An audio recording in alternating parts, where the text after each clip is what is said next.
आदाब नाज़रीन, रोज न्यूज में आपका खैर मकदम है। मैं हूं आपका मेजबान मसूद अहमद। आइए जल्दी से देखते हैं आज की स्पीड रोज न्यूज।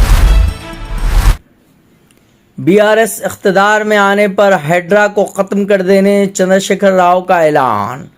बीआरएस सरबराह साबिक चीफ मिनिस्टर चंद्रशेखर राव ने कांग्रेस हुकूमत पर सख्त तनकीद करते हुए कहा है कि इनके दौरे इख्तिदार में लाखों अफराद को जहां वो रहते थे वहीं जमीन के पट्टे दिए गए, मगर मौजूदा हुकूमत घरों को मस्मार कर रही है। इन्होंने सवाल किया कि क्या बच्चों को अपनी किताबें तक निकालने का मौका भी नहीं दिया जाएगा। जगतियाल में भारी जलसे आम से खिताब करते हुए इन्होंने कहा कि बीआरएस के दोबारा इख्तिदार में आने पर पहले ही दिन हैड्रा को ख़त्म कर दिया जाएगा और पहले दस्तखत के साथ इस फैसले को अमली जामा पहनाया जाएगा। केसीआर ने दावा किया कि इनकी हुकूमत के दौरान 46,000 तालाबों की बहाली की गई, लेकिन एक भी झोंपड़ी को नहीं गिराया गया। केसीआर ने मूसा नदी के नाम पर गरीबों को परेशान करने का इल्ज़ाम लगाते हुए कहा है कि हज़ारों मकानात गिराने की बात की जा रही है जो किसी सूरत दुरुस्त नहीं है। इन्होंने कहा है कि तरक्की के नाम पर सिर्फ रियल इस्टेट मफादात को फ़रोग़ दिया जा रहा है और अवामी फलाह के लिए कोई ठोस कदम नहीं उठाया गया, जबकि आबपाशी के मंसूबों को भी नज़रअंदाज किया जा रहा है। ब्यूरो रिपोर्ट, रोज न्यूज। హైడ్రా తెచ్చిపెట్టింది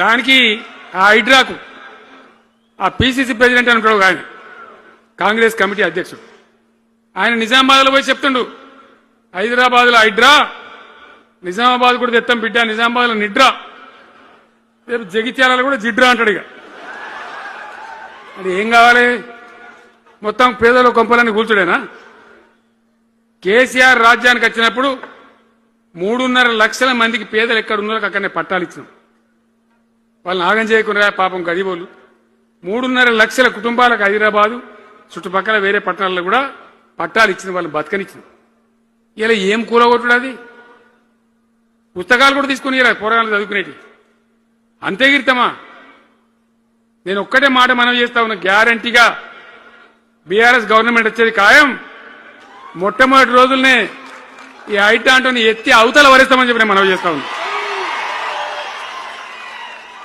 తీసేయన్నా దాన్ని హైడ్రాని తీసేయనన్నా పక్క మాటనా ఇలా తిరోగమన చర్యగా ఏదైతుందో తిరోగమనం పడుతుంది. మళ్ళీ తెలంగాణ రాష్ట్ర పునర్నిర్మాణం కావాలని చెప్పంటే కేసీఆర్ గారి యొక్క నాయకత్వం మాత్రమే తెలంగాణ రాష్ట్రాన్ని పునర్నిర్మాణం చేయగలుగుతా చెప్పంటున్నారు. మీరు ఎక్కడ ఏ పల్లె కనపడి చెప్పిన ఒకటే నినాదం వస్తుంది, రేవంత్ రెడ్డి పోవాలి, కేసీఆర్ గారు రావాలి. ఒకటే నినాదం, రేవంత్ రెడ్డి గారు పోవాలి, కేసీఆర్ గారు రావాలి, కాంగ్రెస్ పోవాలి, బీఆర్ఎస్ రావాలి. ఒకటే ఒకటి ఇవాళ రాష్ట్రాన్ని పట్టుకుని శని పీఠ విరగడ కావాలని చెప్పంటున్నారు.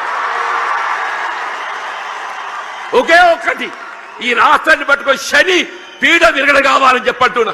ఆ శని పీడ విరగడ కావడానికి కొరకు ఏదైతుందో కేవలం కేసీఆర్ గారి యొక్క నాయకత్వంతో మాత్రమే సాధ్యమవుతున్న ఒక భావనతో ఏదైతుందో ఇవాళ కేసీఆర్ గారి యొక్క నాయకత్వంలో బీఆర్ఎస్ పార్టీ చేరుతుందని చెప్పంటున్నా.